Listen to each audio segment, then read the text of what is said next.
No. We're live. And we're live. Welcome, everybody. It's Saturday, and I'm here with a dear friend of mine, Shirley Weir. This woman has been up to some good stuff lately, and I thought it was very important to share it all with you. So, welcome, Shirley. Thanks, Adera. So, why don't you just tell the women quickly a little bit about your movement and how you've really brought us some awareness to an uncomfortable conversation? Okay, well, I mean, you know me because of Menopause Chicks, and recently I put it out to the universe that midlife women actually need a new model for their health and how they access health information. And so I decided to introduce a new word, which is MOKITA. And MOKITA is, the name, let's say it's the name of the book, it's the name of an event, but I think it's the name of a movement that really is going to change how women think about and view and talk about their midlife health. And that includes perimenopause and menopause, but it might include other MOKITAs too. So do you know what a MOKITA is? No, but I know everybody that's tuned in wants to know. I love this word. It's the things that we don't talk about. We know that they're real and we don't talk about them, but whenever we do talk about them, we suddenly feel better. And that's what I love about MOKITA. So it might be money, it might be marriage, it might be menopause. Have you ever said to someone, I'm feeling really anxious right now? And it's not, you've probably been feeling it like for maybe days or weeks. And then you say it to someone else and they go, oh yeah, me too. And all of a sudden the shoulders go down. You feel less alone. Hopefully by the end of that conversation, you may even feel more confident or more empowered that you can get through whatever it is you're trying to get through. So I think MOKITA, I think it has a lot of legs, to be honest. We're starting with the subjects that are near and dear to my heart, which is, perimenopause and menopause. But MOKITA can mean different things to different people. Yeah. Okay. So tell me a little bit about or something maybe in your life that's come up that's been a MOKITA that you've been able to talk about, or stuff that you've heard other people feel like is something they can't discuss. Yeah, I'll tell you. I mean, I'm happy to share my story. It's been a huge, huge learning journey for me. I actually Isn't it always though? I'm just going to tell you. I reached menopause at 49, and that same year I did a TEDx talk, and I remember standing on the stage thinking, wow, I got it going on. I felt so confident. I felt like I had arrived. I was, hashtagging everything with hashtag I love midlife. And I was going to do this fantastic campaign about how to turn 50 and blah, blah, blah, blah, blah. Really, I felt invincible. And when you feel invincible, sometimes, and don't do what I did, I don't always walk the talk, but I kind of stopped taking care of myself. I put some of the things that I had introduced to my life, I put them on the back burner. And you know what happened? Challenges started coming up in my marriage. Okay. Challenges started coming up in my bank account. Anxiety reared its head again. And I went back into almost a cocoon, and I didn't talk about it. I didn't even talk about it with the people who are like near and dear to my heart. I mean, I think my kids and my husband might have known something was going on, but it wasn't talked about. It was like a MOKITA. It's like, is mom depressed, or let's just not talk about it? And then I started mentioning it to different people, my sister, my friends, random business coffee dates. And the light would go on in people's eyes and they'd be like, oh yeah, me too. My husband and I haven't been getting along lately. It's like, really? Like, I don't know why as humans we get surprised in those cases, but it's so true. Whenever you can like sort of ignite that connection with another human and they're like, oh yeah, you're not alone, you feel like you feel better. You feel like you can get through it. Totally. And I don't know if that's because you're able to like offset the energy a little bit. Like it's not just swirling around in your head and in your body, that you're actually able to verse it and like let it out. Or if it's being received and heard by someone that either understands or is able to sort of reflect back to you that you're totally normal, like, or that they felt that too. I don't know what your thoughts are on that, why that feels so good just to like. Well, for me, I think when you're having certain challenges, it goes through a filter in your head of about, whatever, like 100,000 other messages are going on in there. So, you can use menopause, you can use marriage difficulties, but you go, oh, wow, this is really happening to me. Mm-hmm. And then you go, oh, this shouldn't be happening to me. Mm-hmm. I'm supposed to be happily married, or I'm supposed to be a healthy woman in midlife, right? And, oh, the media, says this, and my doctor says this, and I read this on a magazine article in the newspaper, and boom, boom, boom, boom, boom. And you're like, I'm a smart, savvy woman. I should be able to figure this out on my own. We put that on our own shoulders versus like going out into a community, for example, and saying, hey, I don't know anything about, what's happening to me right now. Does anybody else feel this way? Where can I go for the best information and the best health? So, in the research that I did on MOKITA, like it's a word from Papua New Guinea, from a tribe called Kavila. And in that tribe, they actually measure the health of the community by the number of mokitas that they have. So they are constantly like in conversation about, well, what are we not talking about? And then they measure the health of their community based on how many mokitas they have. And I was like, that's a really profound way to look at it. It is not at all what we witness here in sort of North American society, right? We're more apt to keep it to ourselves, put out a really positive face in the community on Facebook, whatever that is. Mm-hmm. And I don't know, I think it's really time to draw a line in the sand and give midlife women like an elevated position in that, in believing that they're worth it, that they deserve quality of life, and that there are lots of, really great resources to support them along the way. Absolutely. And I feel like with all the stuff that's going on in our politics and in the news, you can see these things starting to bubble up and people are starting to talk, and it's messy as hell. But it's at least we're starting to acknowledge that there's things that are systemically not healthy behavior or patterning in our beings. And we need to take responsibility for that on our own terms and find, like you said, the resources and the help that we need to shake off the bad behavior, the bad thoughts, just the unnecessary behavior. I'm glad you used the word messy, because I used to use this phrase called "it's messy in the middle." Right. And we're not promising, I'm not promising, certainly. I don't know any healthcare professional or anyone that I work with that's promising that it won't be messy. But it's about, giving women that reminder that it's okay to be messy in the middle, and to keep pushing and to keep reaching out and connecting with others to, pull you through.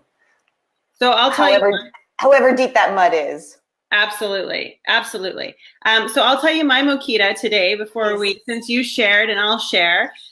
This week, for some reason, I was hit with a massive amount of anxiety, and I actually went through a few panic attacks, which has happened in my past in these little transitional moments along my way. But I was at this gorgeous event in Kelowna, and it hit me so hard that I couldn't even be in the room. And everyone that knows me is like, are you kidding me? You, Adera, are you kidding? Like, it's not the people. It wasn't anything to do with the environment. It was so my own brain was not coping well with reality. And so I went to the walk-in clinic and had this gorgeous, beautiful woman doctor who was like, you're so self-aware. You have amazing tools. You know what's happening for you. Like, I was able to verbalize why I think I was feeling that way, as we do try to rationalize what's going on for us.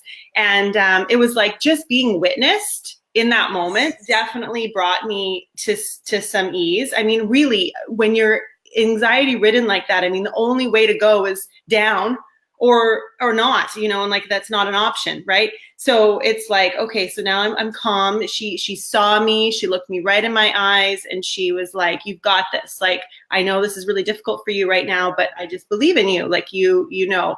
And so I went and grabbed some GABA at the health food store and some adrenal support. And you know, I had to do a workshop, so I busted through a workshop and I nailed it. I did okay, and I came home just done. And so for like 3 days, I just totally exhausted myself and exerted myself too much. And I found my limitation. And I don't like that. A lot of women, I would think, relate to this. Like, we don't want a limitation. We want to know that we can do everything and be amazing at it all. And here I am, you know, like that's me. And I definitely put way, way, way too much on my plate. And I was never able to really assess like when it was too much. And one thing I really loved, thank gosh, my mom was with me the whole time, because her and I were having a mother-daughter 3-day event together that never ended up happening, but it actually brought us so close together because I was able to verbalize all the things I was feeling and what was giving me these emotions, and you know, how she was there to like comfort me, and we were able to very much bond, which we haven't really done since I was a kid, you know, like she snuggled with me one night, and like it was just so beautiful just to be close to your mom, you know. I know a lot of my friends have lost their moms, and I know it's so important to have a very good relationship with your parents.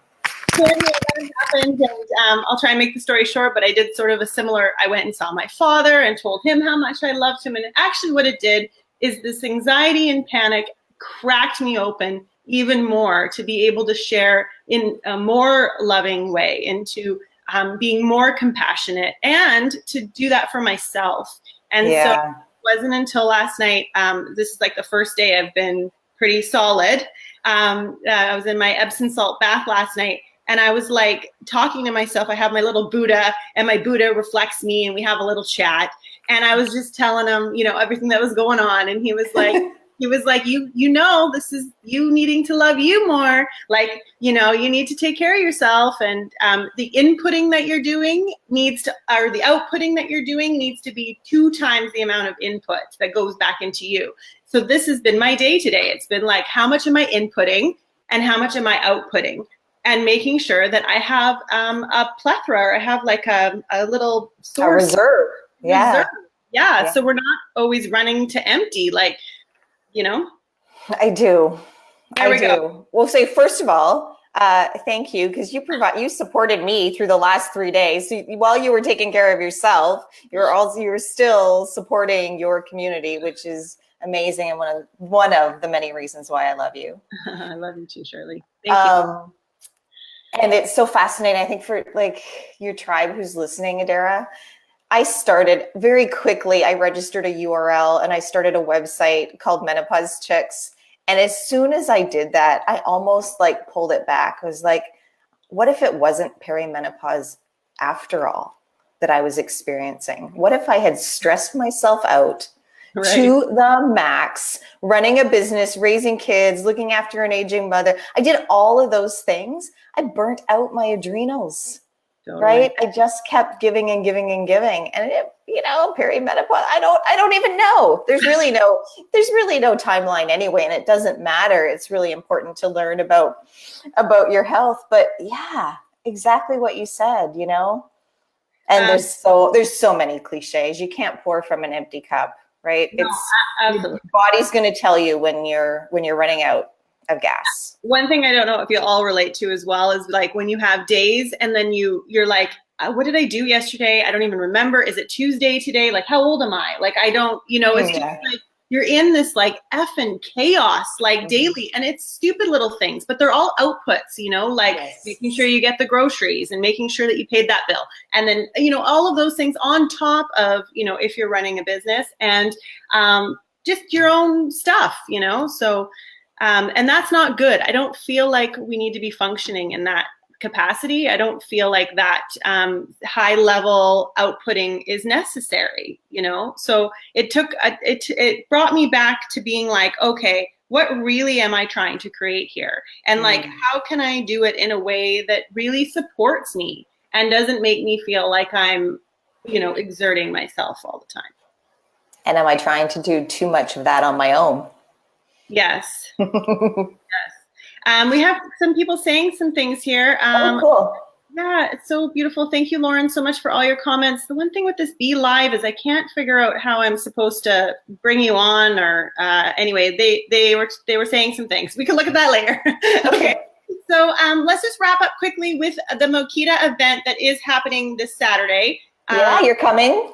Yes, of course. Is your pictures on the poster? And I can tag on the stage. Just no, it won't happen. It'll be fine. Yes, no, I'm there. I can't wait. I'm really looking forward to creating this special day for women to feel like I love that we have these Ask the Experts, and we have so many people coming that are just so there to support any woman in midlife that is having just some concerns or questions or, you know, curiosity about their whatever. Yeah, I mean, it's a great, we use the tagline empowered for midlife, but it's really an all ages event. That's one of the reasons why I'm so grateful that you're involved. Right. And we've got even some younger women who are going to be providing some entertainment. And then, as you mentioned, we have we have 11 amazing experts who are absolutely passionate about changing this model for midlife health. And the model begins with, you know, getting quality information, quality education, and then we're gonna, you know, wrap that up in nice lunch and nice cocktail party, and we're gonna have our book launch, and all of my co-authors are gonna be there, and it's gonna be really fun.